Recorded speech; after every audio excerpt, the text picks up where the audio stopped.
ચલો સ્વાધ્યાય 1.11 એક લંબચોરસ પાતળી ધાતુની તકતીની લંબાઈ, પહોળાઈ અને જાડાઈ અનુક્રમે 4.234 મીટર, 1.005 મીટર અને 2.01 સેન્ટીમીટર છે.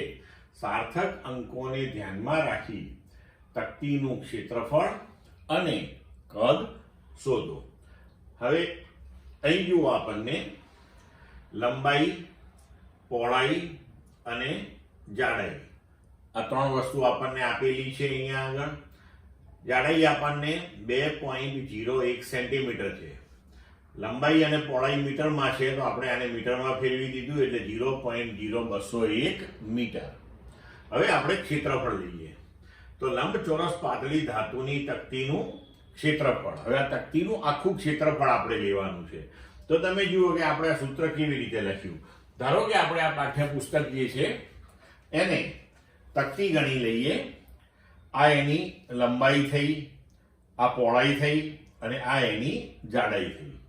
હવે ધારો કે આપણે લંબાઈ અને પહોળાઈ, તો આ લંબાઈ ગુણ્યા પહોળાઈ કરો એટલે તમને આ ઉપરનું ક્ષેત્રફળ મળે.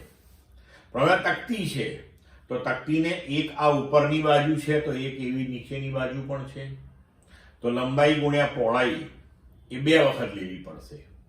એવી જ રીતે આપણે લંબાઈ ગુણ્યા જાડાઈ, તો એ આ ભાગનું ક્ષેત્રફળ આપશે. તો એવી આ બાજુએ પણ એક સપાટી છે એટલે એને પણ 2 વખત લેવું પડશે. તેવી જ રીતે પહોળાઈ ગુણ્યા જાડાઈ, તો આ બાજુનું ક્ષેત્રફળ આપશે. તો એવી અહીંયા સામેની બાજુ પણ છે એટલે આપણે અહીંયા દરેક સપાટીનું ક્ષેત્રફળ લઈ અને એને 2 વડે ગુણી નાખ્યું છે. ક્લિયર મિત્રો? હવે આપણે બધા મૂલ્યો આની અંદર ગોઠવી દઈએ અને પછી જો એને ઉકેલીએ તો આપણો જવાબ આવશે 8.720947 મીટર સ્ક્વેર. પણ આપણને સાર્થક અંકોને ધ્યાનમાં રાખવાનું કહ્યું છે. હવે તમને જે આ 3 મૂલ્યો આપ્યા છે એની અંદર તમે જુઓ કે લઘુત્તમ સાર્થક અંક એ જાડાઈની અંદર 3 છે. બરોબર? તો જાડાઈના માપનમાં લઘુત્તમ સાર્થક અંક 3 છે. તેથી ક્ષેત્રફળને આપણે 3 સ્થાન સુધી રાઉન્ડ ઓફ કરી લઈએ. મતલબ કે 8.72 અને એના પછીને અંકો જે છે એને આપણે કાઢી નાખીએ. તો 2 પછી 0 5 કરતા નાનું છે એટલે આપણે 8.72 મીટર સ્ક્વેર આપણો જવાબ થશે. હવે આપણે કદ શોધીએ. તો લંબઘનનું કદ લંબાઈ ગુણ્યા પહોળાઈ ગુણ્યા ઊંચાઈ. તો ત્રણેય કિંમતો આપણે અહીંયા ગોઠવી દીધી મીટરમાં જ. તો આપણો આન્સર થઈ ગયો 0.085528917.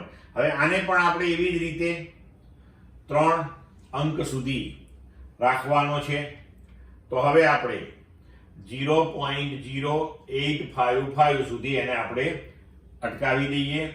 તેની પાછળ 28917 આપણે કેન્સલ કરીએ. તો 2 એ 5 કરતા નાનો છે એટલે આપણે 5 સુધી એઝ ઇટ ઇઝ રહેવા દઈએ. 0.0855 મીટર ક્યુબ. તો આ આપણો થઈ ગયું કદનો જવાબ. ક્લિયર?